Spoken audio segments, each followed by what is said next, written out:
अपन just kidney के ऊपर discussion कर चुके थे और आज किडनी के अंदर इम्प्योर ब्लड को फिल्टर करने के लिए छोटी छोटी यूनिट्स होती हैं। किडनी के अंदर छोटी छोटी जो यूनिट्स होती है जो इम्प्योर ब्लड को फिल्टर करने का काम करती है and that is called nephron. तो नेफ्रॉन में फर्स्ट अपन इसका स्ट्रक्चर देख लेते हैं और फिर यूरिन का फॉर्मेशन कैसे होता है। जो इम्प्योर ब्लड है वो फिल्टर होगा, यूरिन सेपरेट होगा और जब ब्लड को फिल्टर करेंगे तो प्योर ब्लड वापस बॉडी में सेंड कर दिया जाएगा और जो यूरिन अलग होगा, यूरिन का मतलब यूरिया है वाटर के अंदर सॉल्युबल होता है, उसको सेपरेट कर देते हैं जिसको अपन यूरिन के नाम से जानते हैं। तो कैसे स्ट्रक्चर आती है नेफ्रॉन की। नेफ्रॉन की स्ट्रक्चर के लिए अपन शुरू में एक नॉर्मल ग्लोब्यूलर एक सर्कल देते हैं यहाँ पे और ये जो स्ट्रक्चर है देखो कि आप लोग मिटाने की जरूरत नहीं पड़े तो हल्के हाथ से इस डायग्राम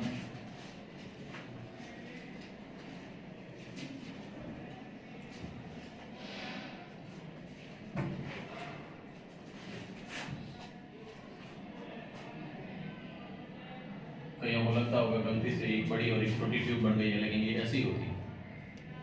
जो इम्प्योर ब्लड को अंदर लेकर के आएगी वो काफ़ी बड़ा पाइपलाइन होता है और ब्लड फिल्टर होकर के जब प्योर ब्लड वापस बाहर जाएगा तो पतली सी ट्यूब से जाता है। तो ये बड़ा जो पाइपलाइन है ये इम्प्योर ब्लड को लेकर के आएगा, इससे इम्प्योर ब्लड अंदर की तरफ आएगा और पतली वाली से प्योर ब्लड वापस बॉडी की तरफ जाएगा, बॉडी में जाएगा। तो यहाँ से प्योर ब्लड, यहाँ से आगे ट्यूब अलग करते हैं और ये ट्यूब फर्स्ट में जैसे ही आप इसको सेपरेट करोगे तो इसको ऐसे यूं लूप दोगे। इतना यूं लूप देने के बाद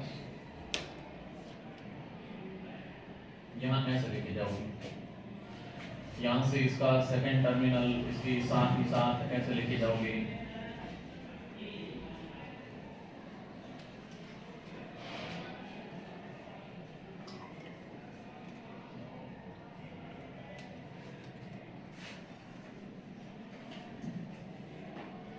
सामने देखते जाओगे एक एक डायग्राम में चीज कहां से कैसे क्रिएट हो रही है। इतना होने के बाद इसको थोड़ा सा नैरो करना है और नैरो करने के बाद इसको पतली सी ट्यूब के फॉर्म में ऐसे ले जाना है। सामने की जो ट्यूब का पोर्शन है वो भी बिल्कुल एकदम नैरो शेप में रखना है।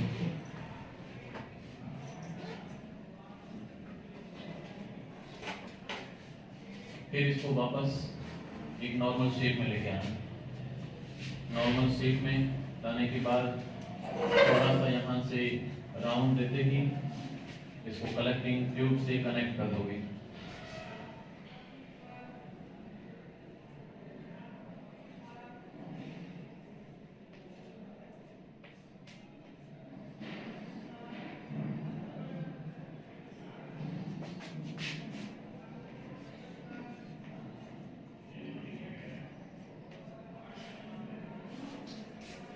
डायग्राम 70% कंप्लीट हो चुका है।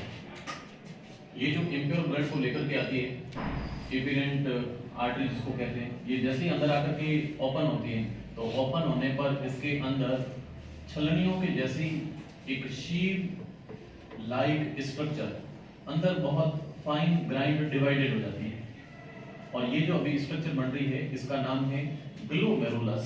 इसी को इसी शेप में बनाना है and that is called glomerulus. Glomerulus ये ग्लोमेरुलस है।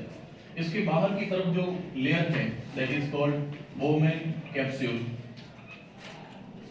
बोमेन कैप्सूल बाहर की तरफ बोमेन कैप्सूल है और अंदर की तरफ ग्लोमेरुलस है।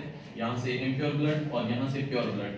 आगे की तरफ ट्यूब चलती है ना, तो ये डिस्टिवोल्ट ट्यूब चलती है, ये भी डिस्टिवोल्ट ट्यूब चलती है। ये जो नीचे की तरफ एक छोटा सा लूप बना हुआ है इसको नाम देते हैं हेनले लूप। हेनले लूप, ये हेनले लूप की स्ट्रक्चर है। इसमें ये जो नीचे की तरफ है डिसेंडिंग और ये इसका पोर्शन है असेंडिंग। जो डिसेंडिंग पोर्शन है वहां पे H2O वाटर, इस H2O का एब्जॉर्प्शन होता है और जो ऊपर का पोर्शन है वहां पे Na+ सोडियम का एब्जॉर्प्शन होता है।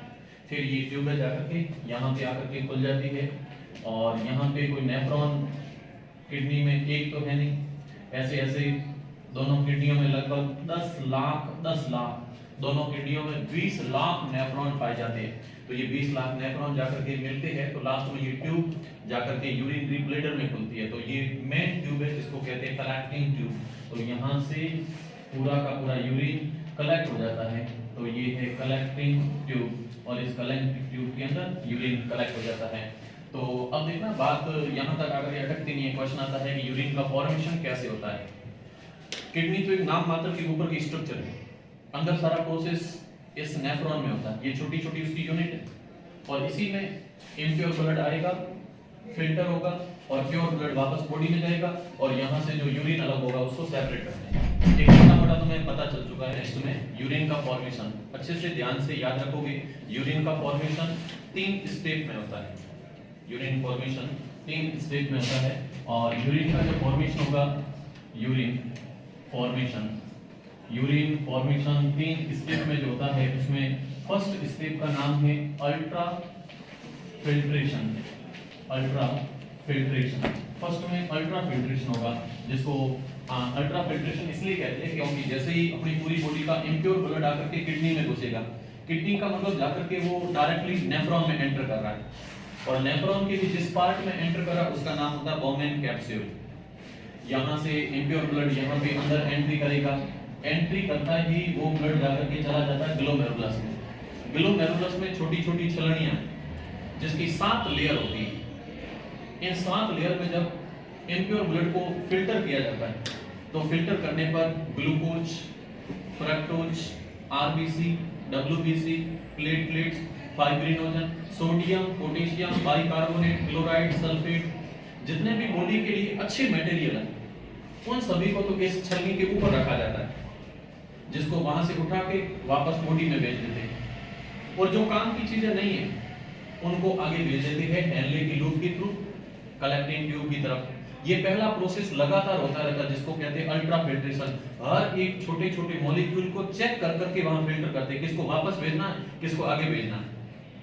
ये बहुत माइक्रो लेवल पे प्रोसेस होता है, इसलिए इसका नाम फिल्ट्रेशन नहीं है, अल्ट्रा फिल्ट्रेशन है। मतलब ये प्रोसेस बहुत माइक्रो लेवल पे होता है। यस, फिल्ट्रेशन का काम बोमेन कैप्सूल में होना था, हो गया। अब सेकंड जो प्रोसेस चलेगा यूरिन फॉर्मेशन का, उसका नाम है रीएब्जॉर्प्शन।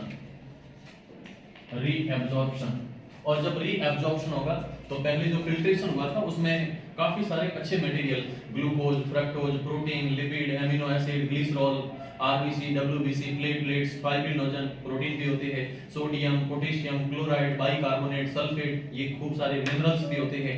ये सारे के सारे अभी तक वहीं पड़े हैं, मतलब ग्लोमेरुलस पे पड़े, फिल्टर होकर के यूरिन को आगे भेज दिया और अच्छे मटेरियल सारे ग्लोमेरुलस में पड़े।